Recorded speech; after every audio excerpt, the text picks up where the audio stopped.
Hello mga ka-ate, mga ka-OFW. Ito po ang buhay namin ni Los. Yan. Yan dala-dala po ni Los ay ano po yan. Fertilizer po yan na itatanim niya doon sa baba. Kasi po, bubungkal-bungkalin niya yung mga lupa at lalagyan niya ng fertilizer. Isang sako po yan. Ibababa po namin doon po sa garden niya. Yan po, tinutulak po namin kasi mabigat eh. May dala-dala po siyang kariton. Yan po. Dinala po yung karito ng bata para isakay niya lang po doon. Sabi ko tulungan ko na siya. Sabi niya wag na, ganirin lang daw niya. Tapos ako naman, nag-video po kasi ako yan.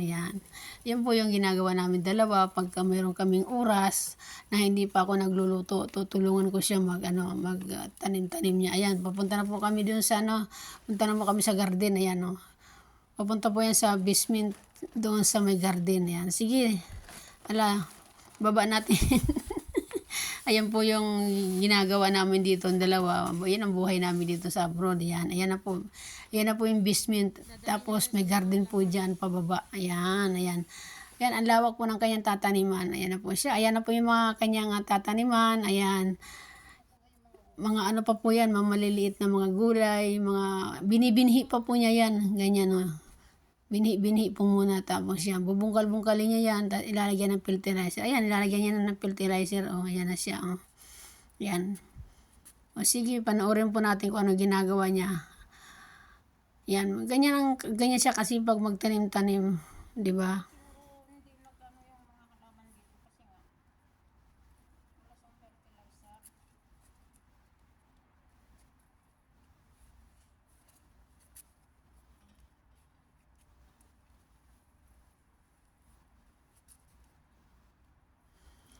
Yan naman ay mga dati pa niya mga pananim yan.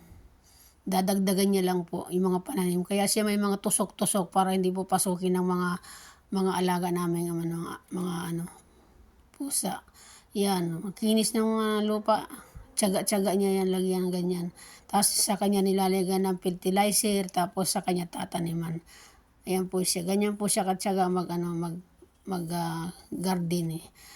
Kung sa Pilipinas yan, magaganyan siya, mag-farming siya, malaki niya, kikita niya pag siya nagtanim. Diba? Siya, sige, panoorin natin kung ano ginagawa niya.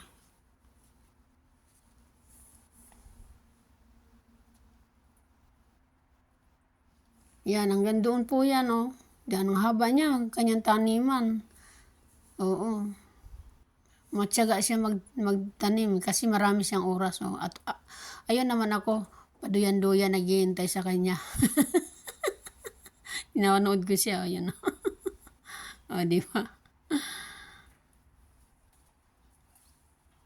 Kasi hindi man ako matyaga maganyan eh. Iba man yung hilig ko luto. Everyone, good morning. After 2 months, ito na po ang mga pananim ni Los. Yan. Mga kamatis, mais, yan. Ayan po yung mga pananim niya.